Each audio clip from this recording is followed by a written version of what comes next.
Hi, everybody. We're here with Claire Smith, and we are just going to wait another minute or two to let um, people get into the webinar, and then we'll take off. So just give us 1 minute, and away we'll go.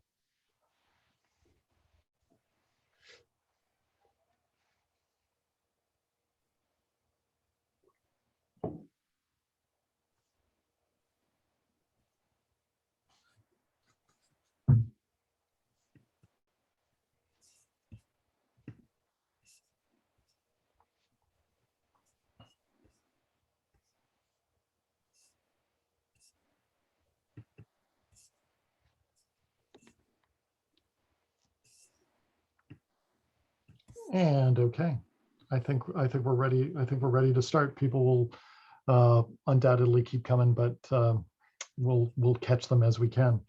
So first of all, I just wanted to thank everyone online for joining us in this webinar. We've got a whole bunch of different groups that lent their support to this, and I just want to name them. First of all, it's a Curley Center conversation for our sports journalism program, and then our two-time national champion student chapter of the Association for Women in Sports Media, and our wonderful Office of Diversity and Inclusion in the Belisario College of Communications. So we're really thrilled tonight to have with us Claire Smith, who is a Hall of Fame baseball writer. And that's not just me offering a plaudit, that's actually true. Claire is the first woman and the fifth African American to win the J.G. Taylor Spink Award from the Baseball Writers Association of America. That is the highest award for baseball writing that is presented anywhere, and it's done in Cooperstown. And a few years ago, Claire was the winner. She's a pioneer. She's an awesome member and a pioneer in women's sports media. Broke in, and our classes had and our awesome chapter have looked at the movie ESPN did a few years ago. But we also just we'll also probably talk a little bit about that. So in addition to Claire, I just want to introduce the students here with us. Megan Harris, who's our president of our awesome chapter, and has done a great job for us all year. And a new member, recent first-year student, Destiny Sanchez, who's I know has a lot of great questions coming tonight. So with all of that said, welcome, Claire. It's really great to have you here. Thank you for having me, John and Megan and Destiny. I really appreciate the invitation, and it's almost like being back in State College, except a tad warmer than you all. There you go. For those of you who don't know, Claire is from Pennsylvania and attended Penn State for a couple of years, wound up getting her degree from Temple, and is from the eastern part of the state, where you are now, right? You're in Bucks No, County? I still live in Connecticut. Okay. I'm soon Right. to Okay. relocate. I'm going home to the Keystone State, but I haven't started the move yet. There we go. So in your career, you've worked for newspapers, include a bunch of newspapers and media outlets, including the Hartford Courant, Philadelphia Inquirer, the New York Times, and ESPN. And you're about to begin an association with Temple again. But I just, your career spans several decades and goes back to the early 1980s. And I think for some people, it's, for our students, it's certainly a little bit difficult to imagine what the world was like for women in sports. And I'm interested if you can describe it and maybe a couple of things that stand out to you about how things have changed over the course of your career? Do you have thoughts on that? Well, when I started, and excuse me, I'm going to clear my throat, attempt this one last time. Excuse me, I apologize. When I started, I always remember it as being one of the more frightening things to do is to pick up a notebook, a pen, and walk into any sort of clubhouse, be it college or baseball, minor league, major league, what have you. See, you were very much alone, even though you were often in a pack of journalists pursuing the same story, but you'd have to look far and wide to see another woman, and in baseball to see an African American or a person of color. So you went in knowing you were going to stand out for one or both reasons, and you never want to be the story, so you go in praying each and every time that there's not going to be an incident. You're not going to run into the person that didn't get the memo or believe in the credentialing system or just wants to follow his own thinking and feeling on the subject of women reporters. To give you an idea of how far I go back in this, the first time that I actually wrote a baseball story was 1981 for the late great Philadelphia Bulletin. Oh, wow. Nearly everybody reads the Bulletin was the saying, and was the largest paper in the town at that time, 1981. And it was the day that the baseball players and owners ended a mid-season labor dispute. So my job, I was sent to gauge the anger, if you will, of the fans filling the stadium. They did fill the stadium because it was also Pete Rose's opportunity to become the all-time hit leader in the National League. And the man whose record he was breaking was Stan Musial. He did break it that night. Stan Musial was there. So at least one Hall of Famer was standing on the field as he embraced Pete Rose. That's a long time ago. You're all probably thinking, that's ancient history. I read about those guys, I think, in the same book as Abraham Lincoln and Thomas Jefferson, but it was 1981. So the first article I write this year will mark my 40th anniversary of writing about write about baseball. So that's a short, sweet version of that. How do culturally, I know even now, my students and women in general are I mean, it's changed somewhat from when I was a boy, but they're not expected, or culturally, or perhaps not looked upon in a favorable way if they know about sports, even. And I'm wondering how it was for you growing up, and how you got the baseball bug, and how you developed that in yourself. Well, both my parents were avid fans of sports. My mom was especially crazy about baseball, and particularly the Los Angeles Dodgers. And her love of the Dodgers dated back to 1947, when Jackie Robinson joined the Brooklyn Dodgers. She passed that on to me. I can't remember ever not being a Dodger fan, thanks to my mom. And I was always fascinated by that particular bit of history. Jackie and the Dodgers, Rachel and Jackie, the integration of baseball. It always intrigued me. It always seemed, even at a younger age, I could sense that there was something larger at work than just balls and strikes.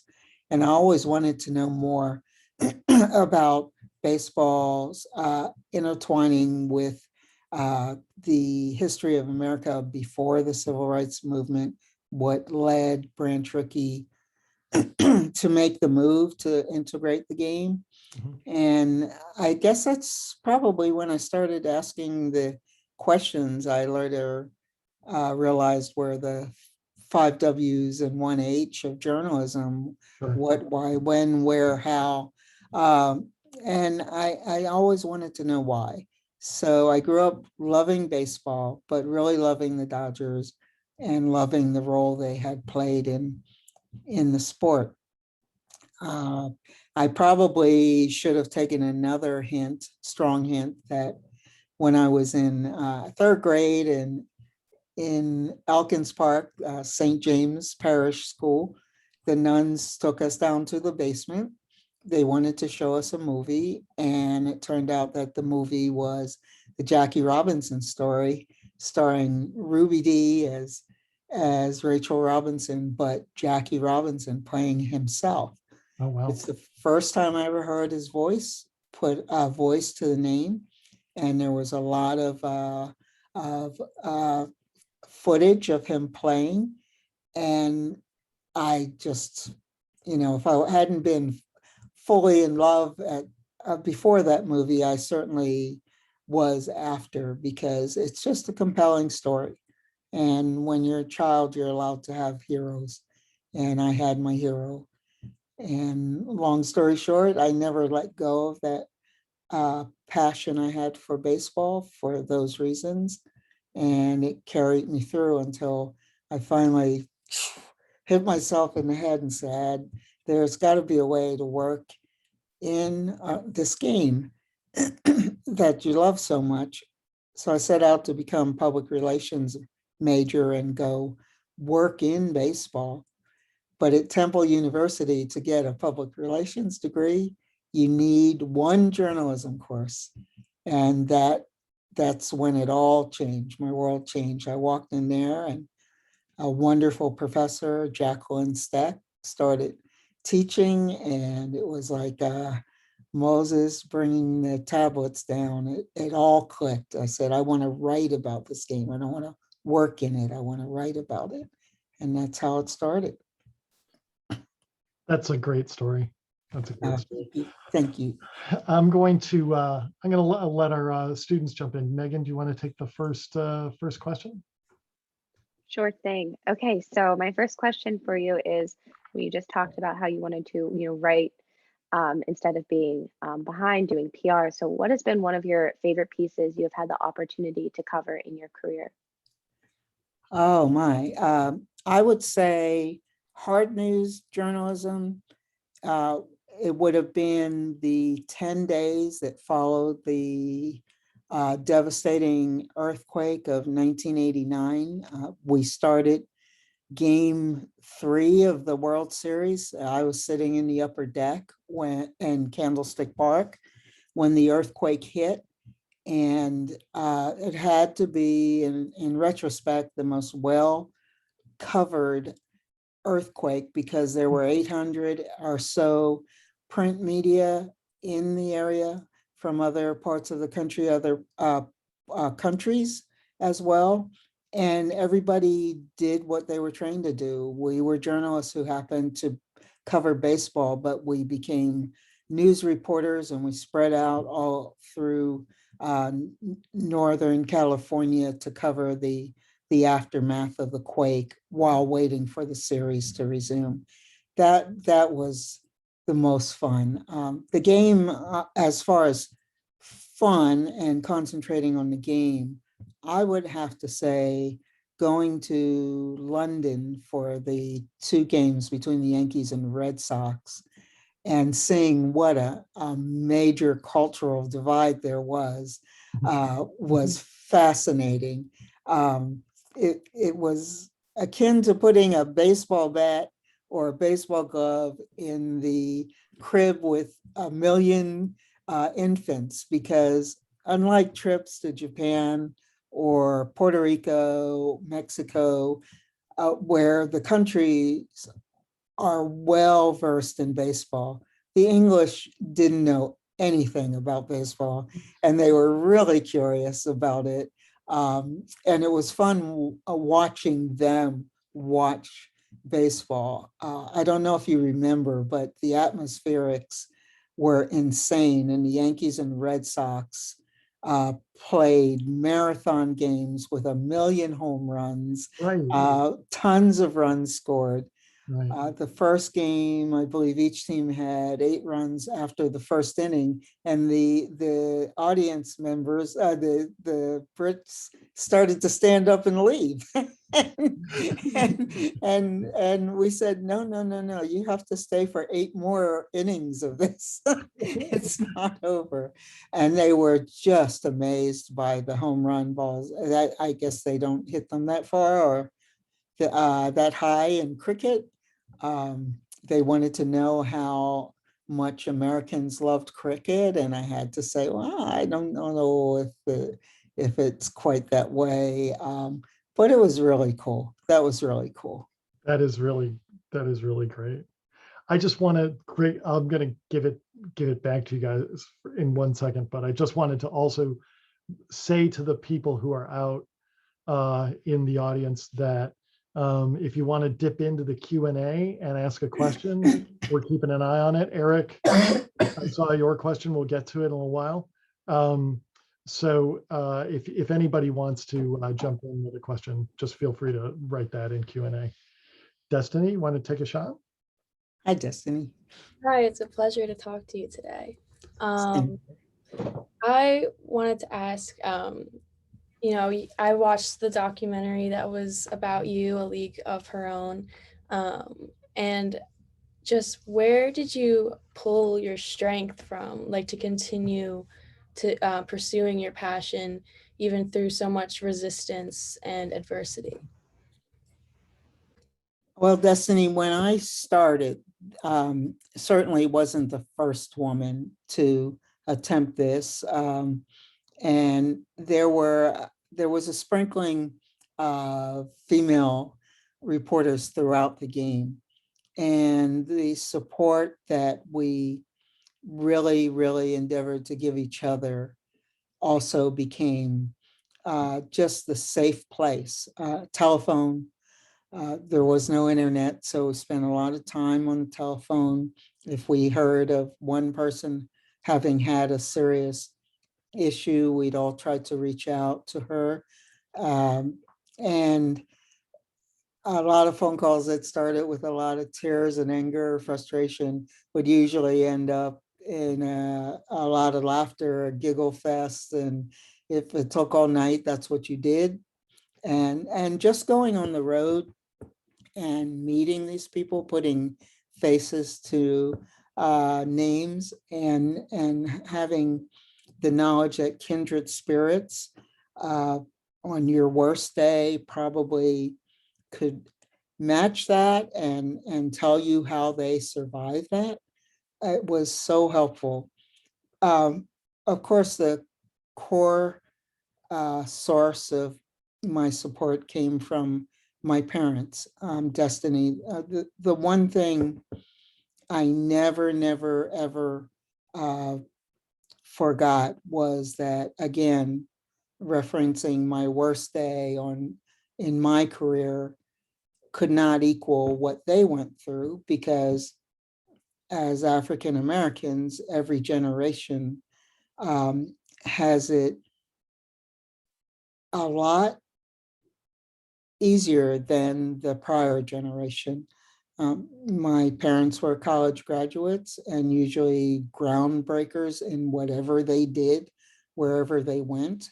But my dad would be the first to tell you that his grandfather was a slave, but his father was a college graduate, and my dad was a college graduate, and there were expectations that came along with that lineage. So being told I'm not speaking to you because you're a woman, get out of my clubhouse, isn't the same as being, doesn't measure up to being chased by an angry mob because you went into the wrong store, or having, as my great grandfather had to do, pick cotton as a slave. So yeah, I might have one bad day that I speak about it far too many times, I think, in my 40-year career, but I'm standing on the shoulders of some pretty tough people, including my mom, who was a chemist, an immigrant who became a chemist and worked in the space program. I probably call her one of the hidden figures. So I have no complaints whatsoever. That's a beautiful answer. Do you Thank guys you. want to go another round? Megan, you want to give us another one? Sure. I have a quick question about something. You said how the female sports community was it was there, but it was continuing to grow. And right now, obviously, the female who are in sports right now is growing, and it's really amazing to see all these young women now wanting to pursue a career in sports, thanks to the many people and many pioneers who have helped shape that path. On behalf of a lot of the young women in this audience, what qualities does it take to be a successful woman in the sports industry and to gain that respect from fellow colleagues? I think that I would point inside. You know what your skills are. You know what you were taught at Penn State or whatever institute you went to.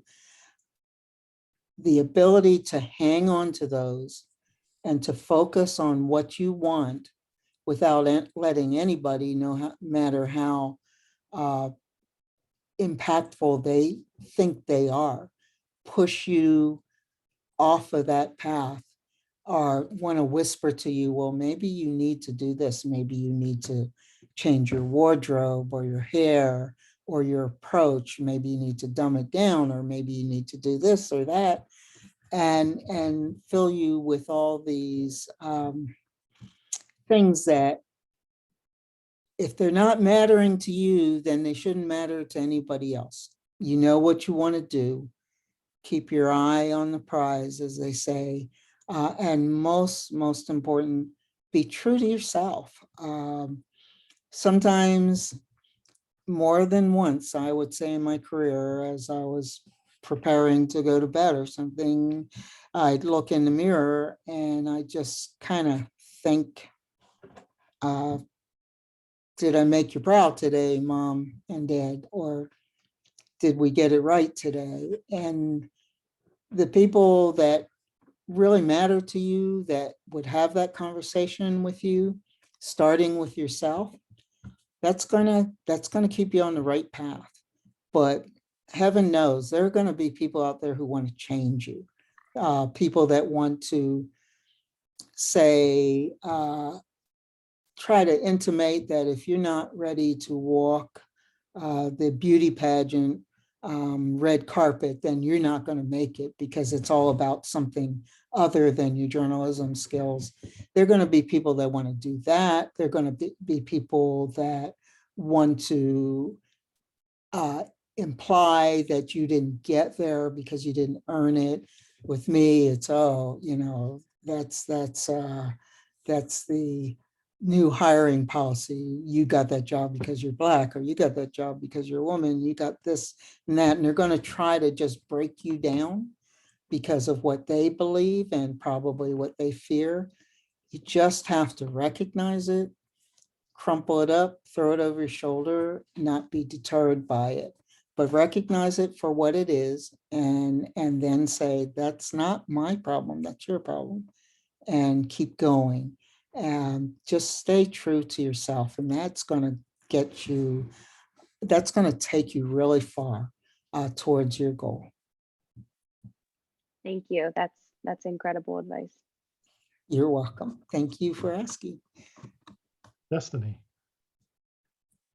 So with all of the experiences that you've been through, It may be tough to separate the two, but which did you find was more of a struggle, race or gender? Oh, that's an easy one. Definitely gender was the tougher. And the reason I say that was that the baseball era, in which I covered, always had, well, the teams were occupied, first of all, by a large number of African-American players. So you knew that if you walked into a clubhouse, probably the last thing you would hear was a racist epithet. Also in the press box, there were as few and far between as you'd find African-American reporters. It was always more than finding a female reporter.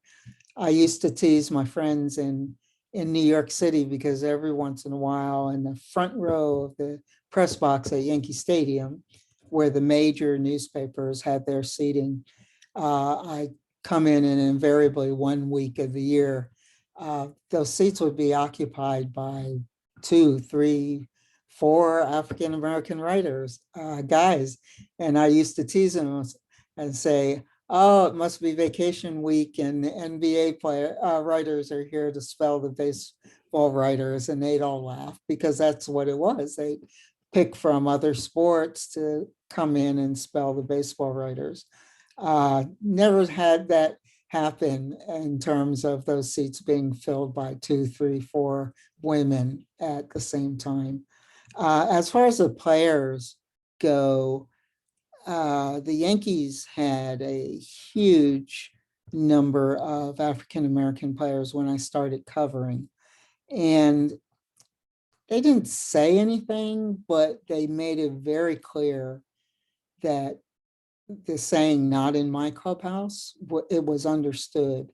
And Dave Winfield used to call it the richest ghetto in America because literally one side of the locker room was populated by African-American players until someone pointed out that that was segregating the locker room wasn't doing anybody any good, and they mixed it up a bit. But when I first walked in, I would say you look down the left side of the clubhouse and you had Oscar Gamble, Billy Sample, Willie Randolph, Ken Griffey Sr., Dave Winfield, Don Baylor, and just on and on and on, Oscar Gamble. And these were big stars, and no one was going to do anything racist in that clubhouse. So I used to think that I had this kind of protective shield around me until, in speaking with the other women I came across, as the only African-American woman, I thought it might have had something to do with race, that it turned out that the most cooperative players were often African-American players. And then the other women, Caucasians, started telling me they sensed the same thing. And we never really knew why, but just talking to each other, we realized that that was the case, that they were fiercely protective. So at the first ever Association for Women in Sport Media convention, some speakers were invited in. One was a future Football Hall of Famer, Ronnie Lott of the San Francisco 49ers. And he was asked about this perception. A, did he think it was true? And B, if so, why was it that African-American players seemed so protective of female reporters? And his answer sticks with me to this day. He said, perhaps it's because African-Americans know what it's like to walk into a room and be instantly hated. And so they got it. And for the most part, to this day, some of the people that I say I felt so privileged to cover were from that first team in 1982. So very helpful knowing where, again, the safe spaces are in our locker room, knowing where the trouble spots are as well. You go in and you just keep adding these observations to your notes as well as quotes.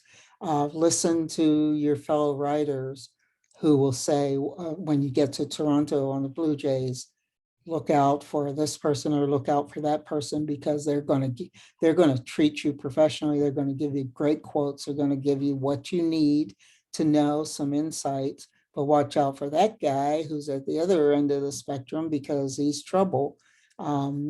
Just don't make the mistake of going up to someone that is looking to hurt you. So those are the types of things that were very helpful. We've got, Destiny, great question. We've got a ton of questions are coming in from the students, the more than 60 students who we've got watching this, which is a nice turnout. And I just want to sort of hit a couple and ask a few of my own. Okay. So I'm going to kind of combine one. I asked this question a couple of weeks ago, I will say, as we had Bob Costas and Tom Verducci for an event. And so I got to ask them this, and I'll ask you, baseball has tripled its revenue just in this century. And yet it feels like it's the sport that's often under the most criticism and fire for the game itself. And I'm interested, as somebody who knows the game, better than virtually anyone on earth. Is there, we hear about pace of the game and its diversity problem, and the impact of sabermetrics, et cetera, et cetera.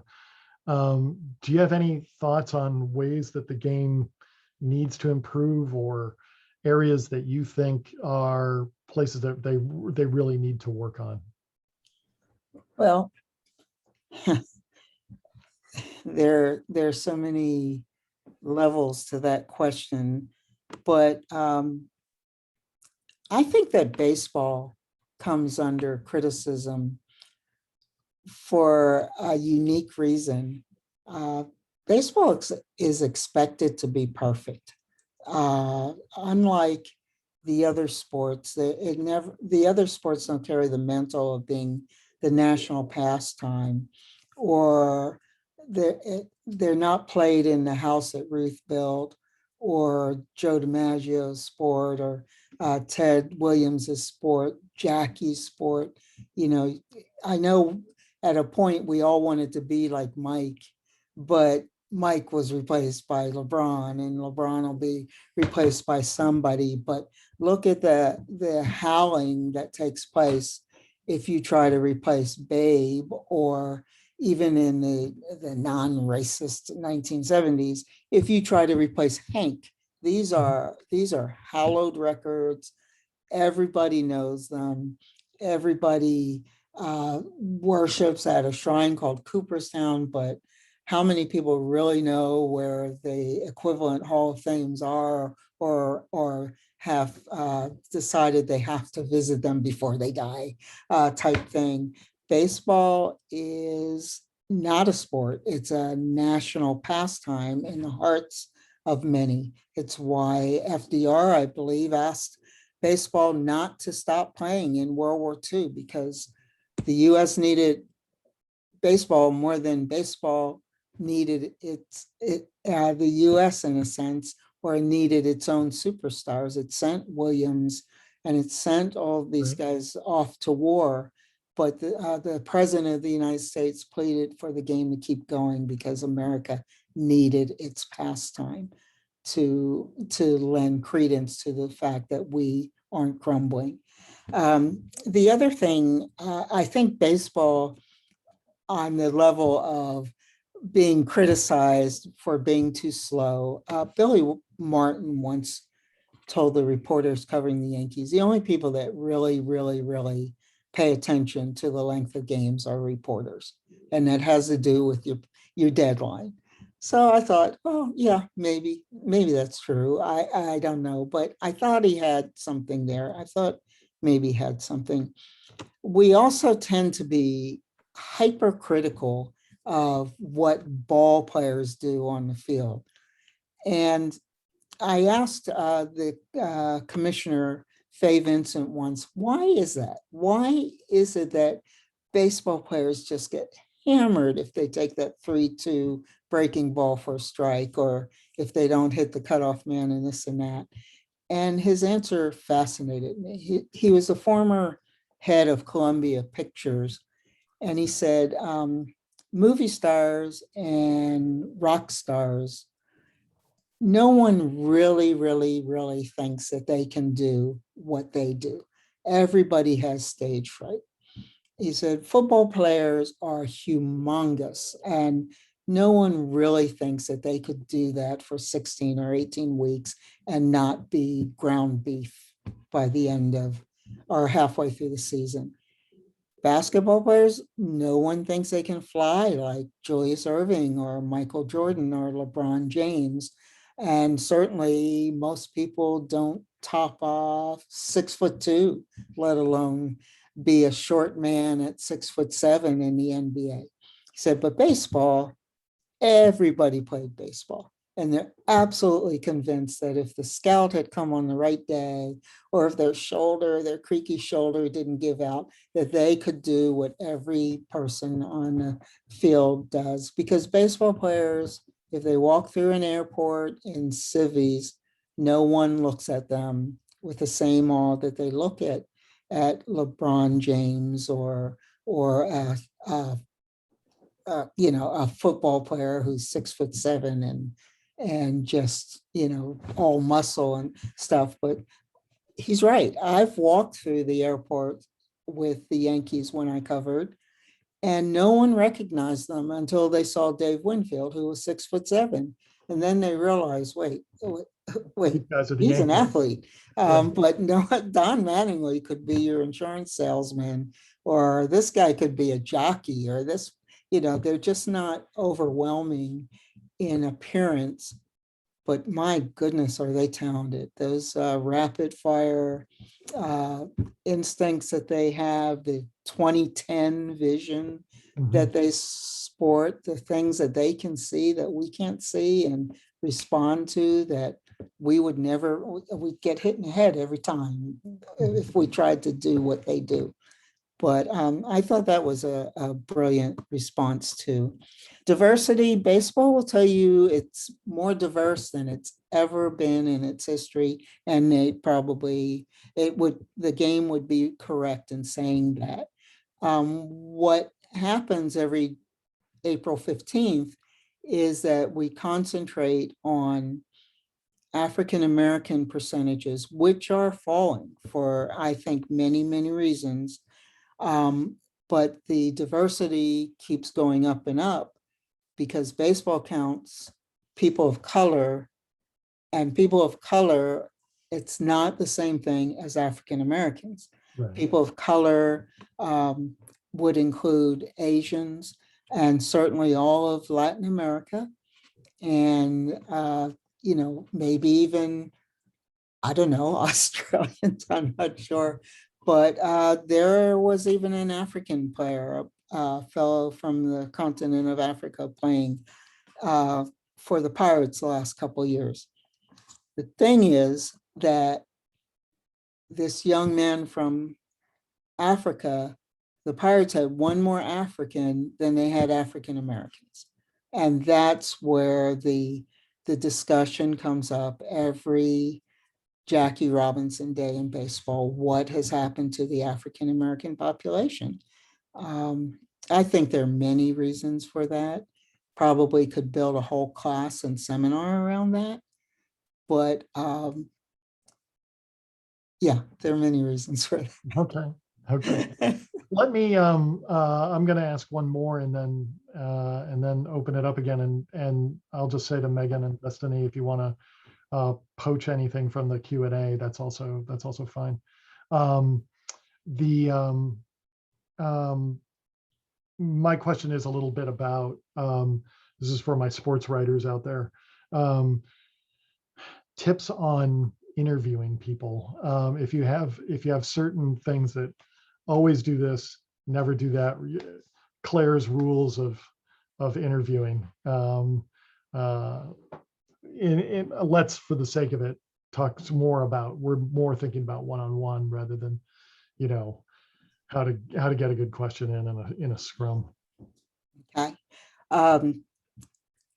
This is my anti-Chris Matthews rant. Okay.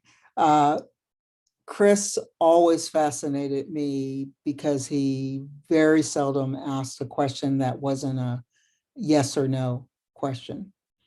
And what Chris often did was state his opinion and then ask the person he was interviewing, agree, disagree, or what do you think about that? And it turned out that he was really interviewing himself and asking people to applaud or at their own risk disagree, and he'd cut them off and go on, not a rant necessarily, but tell why they were wrong and he was right. I think there's a reason that you should always try to embrace the 5 W's and the H, because not one single one of them, where, what, when, why, and how, they're not yes or no questions. They are questions designed to let you ask short, succinct questions that could be one word. Somebody says something and you say, why? And then you get out of the way and let them, the person you're interviewing, speak. Let them tell you as opposed to you telling them. One of the things I think we do is we take the air out of people's answers by having such a buildup in the question that you've given all the information. What are they supposed to do? Repeat it? So short questions, the shorter the better. Then sit back and see what magic your succinct question has left room for, because it's going to be in their voice, their words. One of the best compliments that you will ever receive is to have someone who knows the person you interview tell you, that was his voice, that was her voice. I could hear them saying that. And that is so cool. My favorite question is why? And if you were interviewing me, you'd say, why? And then I'd have to tell you why. But it draws the best responses. So those are my rules that I tried to do. It's not easy, because you actually have to stop yourself from asking yes or no questions. You really have to work at it, but that's what I believe. That's great. Megan, Destiny, do you want to pick one? Sure thing. I'll go real quick. So throughout your career, what moments shaped you into a better writer, whether that was a specific event or person? Okay, I'm going to go back to the answer I just gave you. It really drove home what I was saying about not only about how you ask the question, but showing some patience and not giving up. Tough interview, started out as a very tough interview with Phil Necro, who was approaching his 300th victory and as a pitcher. And most of these long hauls to 300 get painful in the last 5 to 10 victories. It was explained to me by another 300 game winner, is the fear that you have at that point in your career is that a team might mistake a slump for you being done, that it will be impossible for you to win another 5 or 10 games. And so they live with this. They're usually older men because they've lasted long enough to win 300 games. Sure. Well, Phil was really, really struggling. It was with the Yankees, relatively short time. The Yankees were in a pennant race. So he's feeling all kinds of pressure to get this not only milestone on a personal level, but help the team win. And he was in a losing streak. He was not doing well. But like every reporter on the team, the assignment is, okay, get your feature ready for to run after he wins his 299th, so we can have a nice spread on the 300 game winner to be. So another reporter and I set up an interview with Phil the day after he failed once again to win a game. And we met in a hotel lobby. It was brutal. I have to tell you, it was absolutely brutal. He was tired. He was, I think he was about 41 or 2 at the time. I mean, he was old enough to be some of his teammates' father. And he was explaining how hard it was to get ready for a game, how much time he had to put in the trainer's room before and also after each outing, and the aches and the pains that the younger guys probably hadn't even dreamed of having yet. But most of the answers were monosyllabic and pretty useless. We weren't getting anywhere. And you could tell that he didn't really want to be there doing the interview, and we weren't helping. So finally, maybe 20, 25 minutes into the interview, I just said to him, more out of frustration than anything, why do you do this? It didn't seem like fun what he was describing. So I just said, why do you do this? And he said, I do it for him. And my friend Tom and I kind of both sat up, and it's like, who is that? And it turned out that he and his brother Joe, who was also on the Yankees, who was also an elder statesman, if you will, they kept pitching because their father kept watching. And their father was their hero. He was pretty sickly, but his favorite thing in the world was to sit on their front porch out in a small coal town in southeastern Ohio, sit on the porch, turn on the radio and listen to his boys pitch. And he'd done that through 2 very storied careers and he'd done it for decades. And he was still doing it and hanging on. And they knew that was the thing that kept him going. So Phil proceeded to describe what his father, the role his father played in his life and in Joe's life, how he taught them how to pitch, taught them the specialty pitch they used to combine for almost 600 victories in the major leagues. And how at this point, unbeknownst to most of us, their father was really sick and he was in the hospital and they weren't sure he was coming out. So between starts, the 2 brothers were flying back and forth to wherever the Yankees were, back to Ohio to visit the dad and come back and pitch. So this was almost a baseball version of Coal Miner's Daughter. And the more he spoke, the more love poured out of him, the anecdotes, the fun times, the good times, the poignant times. And to this day, I think it's the best interview that I ever had privilege to participate in, because it put a human face on what could have just been a balls and strikes, this is how you throw a knuckleball feature. And it was anything but that. So I think patience and listening for that moment where you know you've really hit it, they're beautiful moments. So that one really sticks with me. I'm really struck by the listening because you're 20 minutes in of a monosyllabic interview, you're watching body language as well, and that is when you get it, and that's great. It's tough. That's just a great interview story.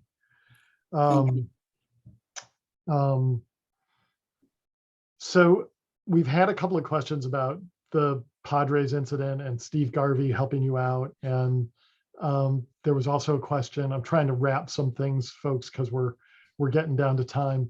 And there was a question about your editor from the Hartford Courant, who I know was a guy who sent you down to New York, and I'm just wondering if, to sort of combine those, whether you can say anything about allies for women in sports, and what men need to think about, when men need to feel like they should step up, how they can best help. Okay. Melissa Lutke was the woman that filed the lawsuit, or Sports Illustrated filed the lawsuit on behalf of her. When they sued, when the Yankees were sued to open the clubhouse, and Sports Illustrated won the lawsuit, allowing Melissa to become the first woman to cover a major league game.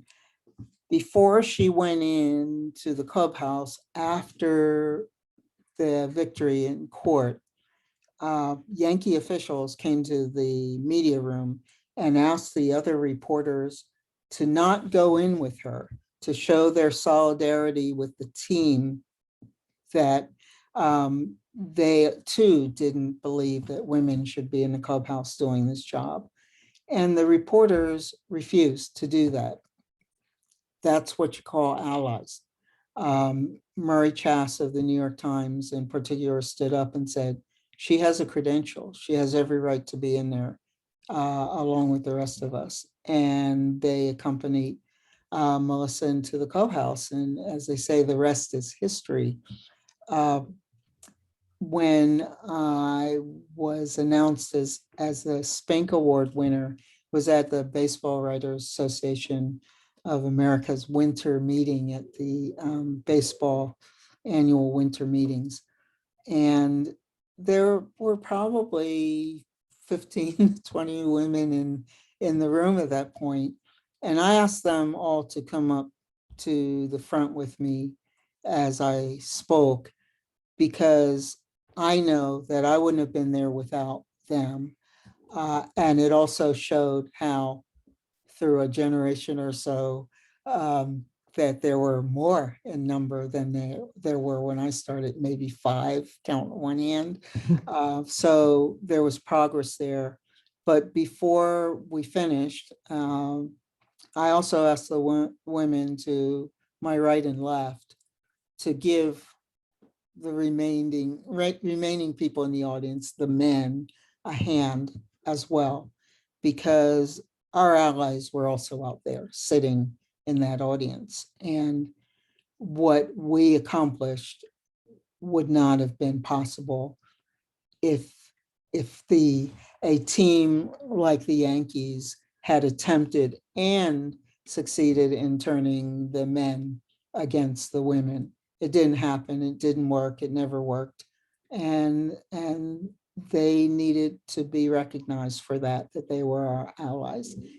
Never have I expected a reporter to leave a clubhouse if I'd been kicked out. Their first responsibility is to their publication or their network, and they have a job to do. It's what they often do after that counts. And the baseball writers really, really lashed out at baseball after the Padres incident. And baseball heard them. Baseball heard them. We had a new commissioner that week, and he was invited to address the baseball writers. And he came in having already addressed the situation. Peter Ueberroth had no idea that baseball's rather archaic rules allowed each team to set its own clubhouse policy. And on his first week of office, he said, no, that's not the way this works. It's going through the commissioner's office from now on. If you have a credential, you have clubhouse access wherever that club is. Whoever's home clubhouse it is, you're in there. But it didn't stop baseball writers from yelling at him and asking him why. And finally he said, you don't understand. You don't have an issue anymore. This is done. This is how it has been resolved. So moments like that stick out with me. I must say that the Padres, having only been in the first stage of their march to their first ever World Series, didn't have fun because the national media and the not even just sports media, but the media in general, jumped them and talked about what they'd done. And the fact that there was politics mixed in with sports didn't help. The most vocal and belligerent and bullying faction in that clubhouse turned out to be 3 members of the John Birch Society. And if anybody there knows what that is, raise your hands. That shows you how this country does change. John Birch Society was the political wing of the Ku Klux Klan. And the fact that these gentlemen were in that organization, I imagine it's defunct now, I'm not sure, but it was pretty big then. And they were labeled, they had spoken to their membership and spoken to it proudly and loudly during the year. And then they end up in this situation where they were kind of outed as being the profanity laced spewing came from them. It didn't go over well with the media. A lot of columnists who otherwise might have been at a football game or such flocked to the World Series to take on the San Diego Padres. So it wasn't pretty for that team. I felt bad for the people on the team who had nothing to do with it. I felt bad for Steve Garvey, who kind of got jumped for not being more vociferous when they had no idea of how much he actually did do. I actually felt bad for the Padres as an organization because they should have been able to enjoy it more, but it was what it was. And John, refresh my memory. What was the rest of the question? I think you got it. I think. Oh, okay. Okay. We're coming up on 8 o'clock, so I don't want to keep the students too long, but we do have 2 more questions that we wanted to ask. One we'll consider a lightning round question. Okay. Destiny has, and we'll see if you can give us a just succinct answer to this one. Okay. So with the significant length of your career, which technological development had the biggest impact on your career, and in which way did it impact you?